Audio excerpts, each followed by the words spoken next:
Congratulations, you are, in January, you will take office as the newest members of City Council. I know, it's exciting. Thank you. Done. Thank you. It is, yeah.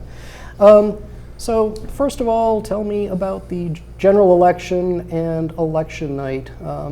After the primary, you were unopposed, so I think it was probably not too exciting, but maybe I'm wrong.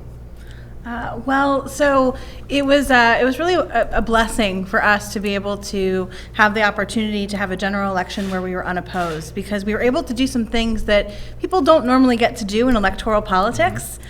We were able to actually get to talk to people that in a municipal primary don't often get their door knocked. We had conversations with people that in a municipal election especially, their voices should be heard, but they haven't in the past. We also did a lot of voter registration outreach before the voter registration deadline. I think we all sat down and collectively were like, what's the best use of our time and resources, and just be really smart about the fact that there's no one running against us. So the idea that we got on was like, all right, we know that more people need to be brought into politics. So that's the job that we're going to take on during this general election. And I think it kind of worked like a little experiment too, for us to be able to gather data and see like maybe this way of doing politics, of like going out to different communities and seeing even the voter turnout with the work that we did. Is that effective? Because also we know that in 2020, it's going to be a really exciting time to get out there and be involved in canvassing and politics. So being able to kind of bring more people into the conversation and see if that was effective was also like a really unique way that we were able to take this unopposed opportunity and flip that around and say like, we still have work to do though. And was it effective? Have you looked at that data? So we've looked at the data, and it has been effective. I couldn't like ramble off and tell you like the numbers to be specific, but if that's something you're interested in, like we're more than happy to come back with the numbers. Yeah. And I would also add that we had a head start in building relationships with each other. So that, we're going to be working pretty closely over the next 4 years together. And there's a lot of issues that are coming down through the city. And for us to have the blessing of having that head start to learn about each other more, start building that working relationship, and really get to know what are our priorities for the next 4 years and how we can work together to make those happen. Do you see yourselves as a kind of a group of three, the three musketeers? I don't know. I think in the work that we were doing, yes. We were all collectively trying to achieve what was best for the city, and in a non-selfish way. We knew that we were the three best candidates that the city had at the moment. And so we really championed around that and got people to believe in the values that we believed in. And even throughout that time, our values also got added on by the voices that we heard. But I think the uniqueness is that when we actually get onto city council, you're gonna start to notice more of that division of like individuality, because we all have different like assets and things that we want to tackle. So I think city council as a whole is gonna be unified, but you'll see us be more individuals actually in our jobs. We've honed a really great working relationship with each other over the past almost year that we've been doing this. And I think that that's really important when you're talking about a governing body. We should be not necessarily always agreeing with each other, but we should be able to communicate well with each other and get along, and it's in the best interest of the city if we do that. Right. Okay, good. One of the main themes of this, I think, is going to be you guys are going to be certainly forming, with you guys coming onto City Council, City Council is going to be as young as it's ever been and going to be as diverse as it's ever been. Isn't that exciting though? Yeah. I want to know what you think of that. Okay. It's exciting. There you go. Yeah, I think, it's, when we come, while we're young, while we're a diverse group of individuals, we also come with very valued experience to the table. So when it comes to decision making, when it comes to bringing new ideas, there's a lot of credibility that comes behind that.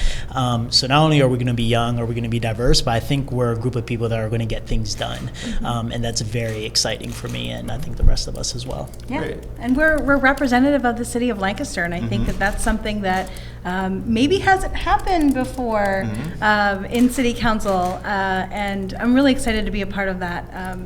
It's been an amazing experience. Yeah, I think diversity is important, but I think representation is like the key part. Like even if we look at Lancaster in general, like we're a younger city compared to other cities in the state on average, so we should have a city council that leans on the younger side. But that's not like to negate at all the fact that we do need the wisdom of those who have paved the road before us. And in no way I hope anything that we've done has given the message that we're alienating anyone. Right. Because we do need to work together with those that have been there before us, that knew how the city has been built, so that we can integrate our ideas and really move forward. Yeah. Jaime referred to the skills and background that you guys bring. I'm not just young, but I've actually done something with my life already. So just, briefly say one or two background elements you have that you believe will make you effective on council. And I'll start with Jaime since he brought this up. Yeah, definitely. So I think one of the skill sets that I bring is mostly with an economic development background. So working with small business owners, working with people with their individual personal finances has helped me build a skill set that allows me to look at the city as a whole. I also think my experience in growing up in Lancaster City has also adds a lot to that. So growing up in Lancaster, going to school, I went out and got my MBA. So that business background, I think, allows me to kind of look at things a little bit holistically throughout the city. Great. So I think for me, really, the experiences that I bring to the table is the social services background. One of the most exciting and important things that I think I've done recently is actually was part of a group that started the first LGBT center here in Lancaster. So the Lancaster LGBTQ Plus Coalition is actually taking shape and starting to tackle LGBTQ plus issues that haven't really been tackled before. And it's a community that's intersectional, so whether you're talking about race and poverty or education, there's a role to be played with the coalition there. And we're doing an amazing job as a group of volunteers at the moment. But also looking at whether I've been a sexual assault counselor, or even right now I'm teaching middle school at La Academia. I think being able to understand people holistically will help us better understand the impact of our actions and how we vote, because you've been there on the ground. You understand how policies trickle down, or if they do not trickle down. So I think it's a really important part of what I bring to the table is understanding how people's everyday lives, especially the most marginalized in our community, live in our city. Yeah. So I spent 10 years working in retail banking and working with people on their personal finances and doing lending for them. And so understanding how financial systems work within our community and often when they're not working for people in our community has been really important for me. And I think that when we look at policies that the city sets, we can really think about as Xavier said, how does that impact people on the ground? And I've seen it before. And now in my career as the Director of Operations at the Science Factory, I'm really looking at the nuts and bolts of how things work. I'm a very detail-oriented person, so I feel like my strength and my experience has been really thinking about logistically, yes, we want to do this, but how do we do it? And that is often a key component that gets missed. Absolutely. Have you guys begun onboarding at the City Hall? Yeah. Talk a little bit about what that's been like so far. Great. So one of the things that has been done for us is that we actually get to meet with Bernie and kind of see how his role within City Council plays out. And then he's also teaching us, because there hasn't really been training for City Council members in the past at all. So he's been teaching us like even simple things like Robert's rules, so that we're not just coming to City Council and being like, motion. Yes, absolutely. Second. Yeah, I think that we've spent a lot of time going to these meetings, and that's really important. But this onboarding process with City Clerk Bernie Harris has been really important to us to learn about how are things really going to go when the rubber meets the road? How is this meeting going to be run, and who says what when?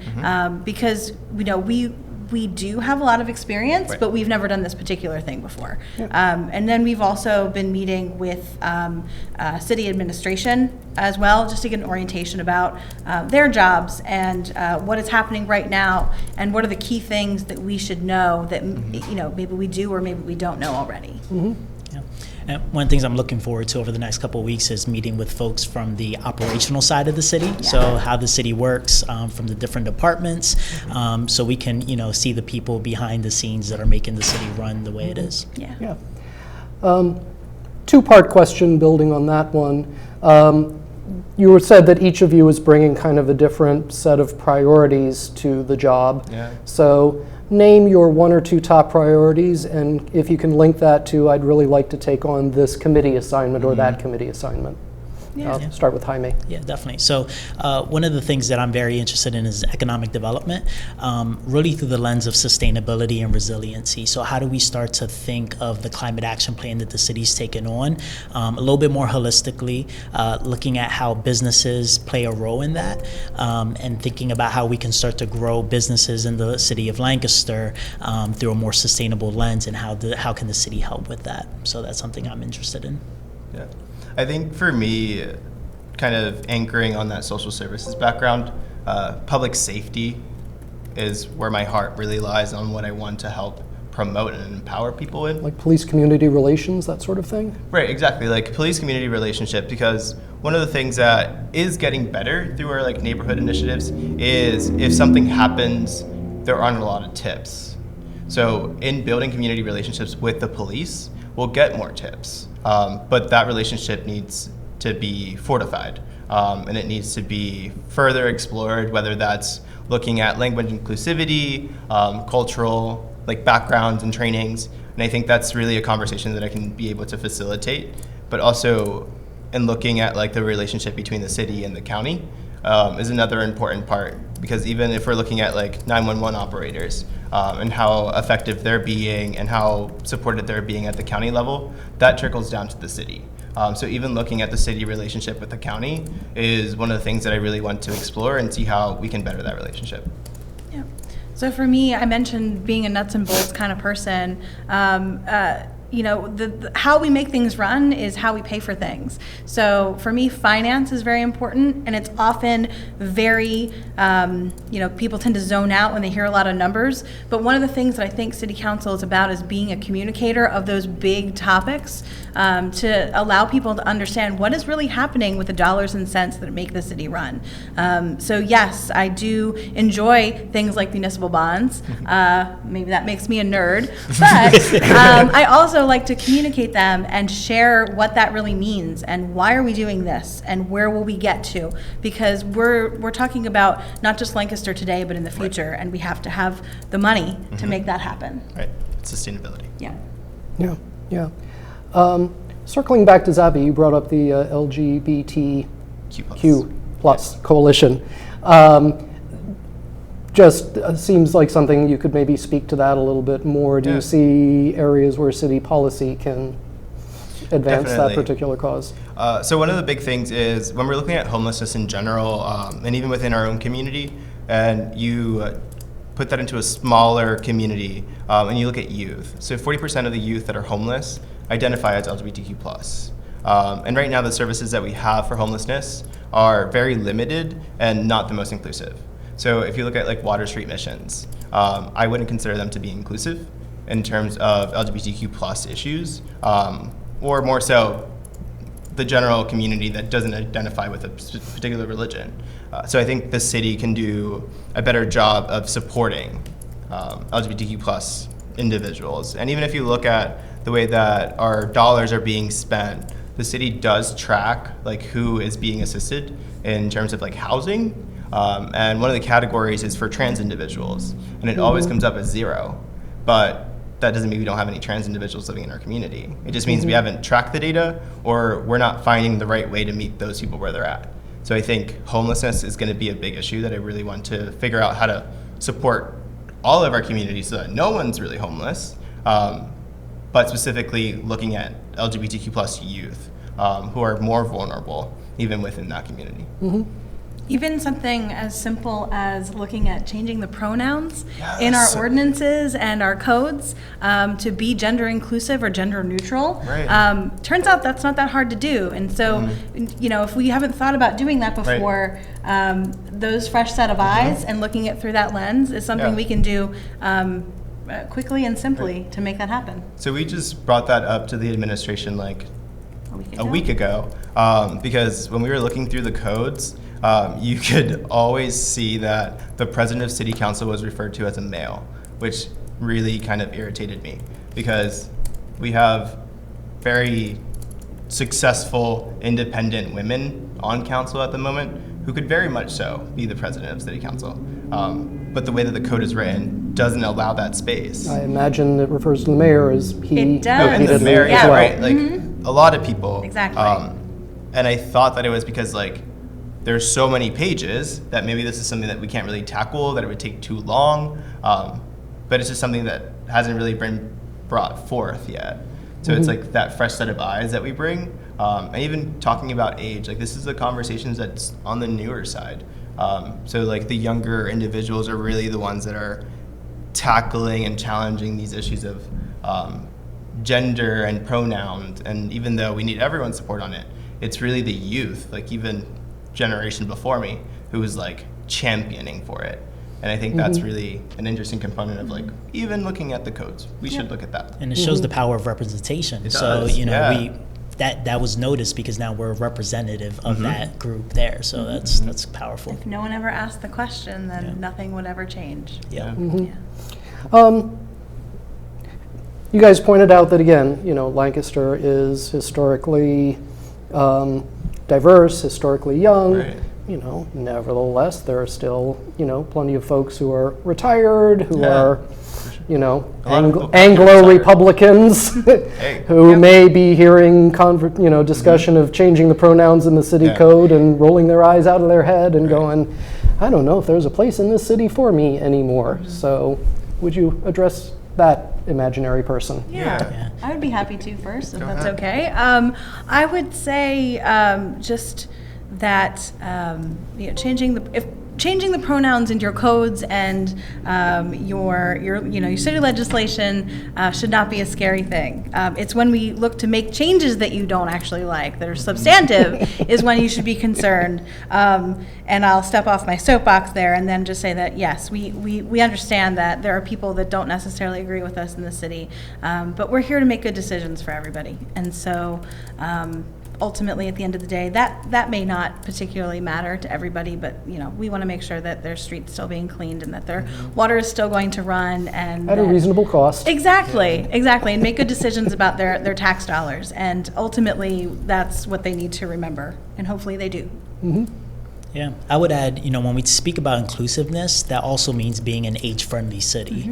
I had the opportunity of attending the Age-Friendly Summit a few months ago and, you know, personally learned a lot of, you know, when we make infrastructure changes, how does that affect the elderly? And making sure that, yes, we want to be, you know, a place that's welcoming to youth.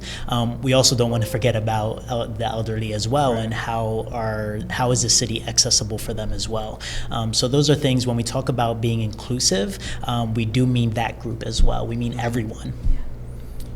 Yeah, I think for the individual who would identify as an Anglo-Saxon retired Republican, what I would remind them is that at the end of the day, you're still a constituent, and it's still my job and my responsibility to advocate and to promote your wishes as well.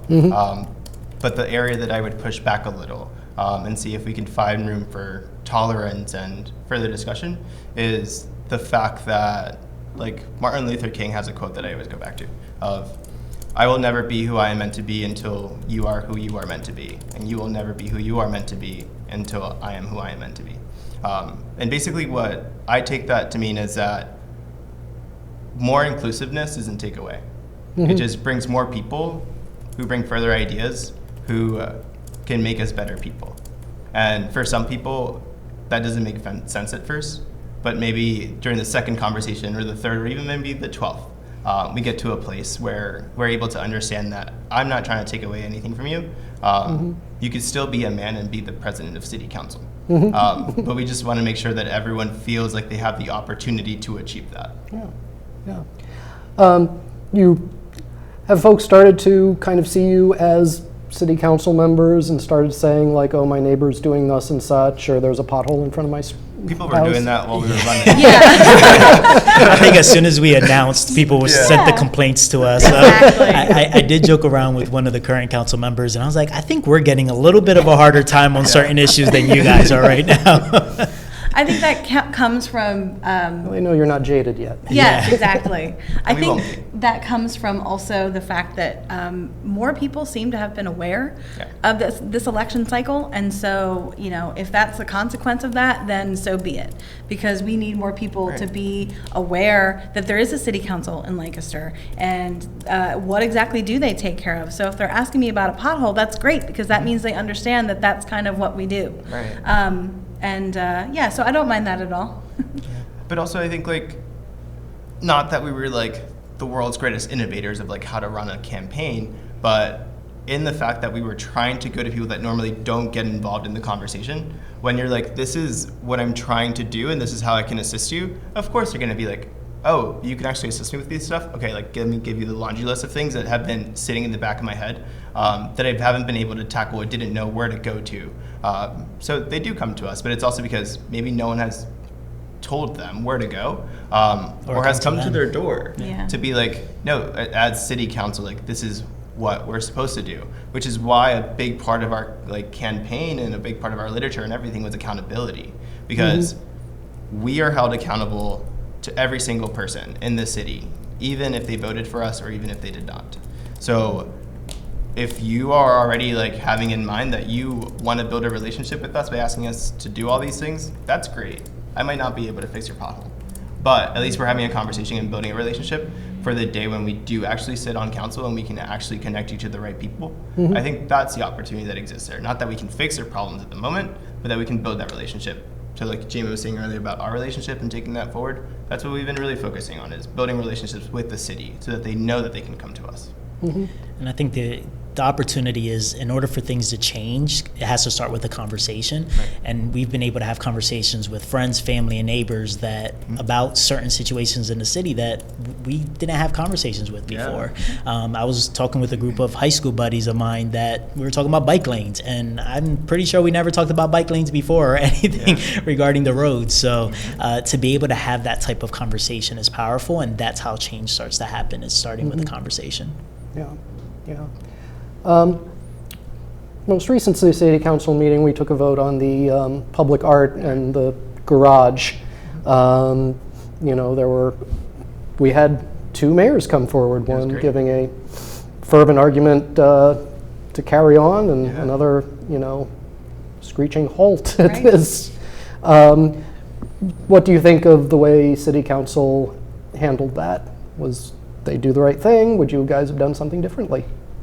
Yeah, I think that, given that they needed to make a decision, that they did the best that they could do. I think that when you get the opportunity to ask for accountability from someone that you're going to go and give an awful lot of money to, you need to make sure that that is set in stone. And I feel like that's what we did in this instance. And I'm glad that a lot of people felt able to come and express themselves at that meeting. And overwhelmingly, I think that the people at that meeting, felt like the project shouldn't go forward. But I do think that public art is important, and that public art means engagement from the public. And so if we're going to do that, we found a way to do that will hopefully be a really inclusive process. And I feel good about what happened personally. I agree with everything you've said. Yeah.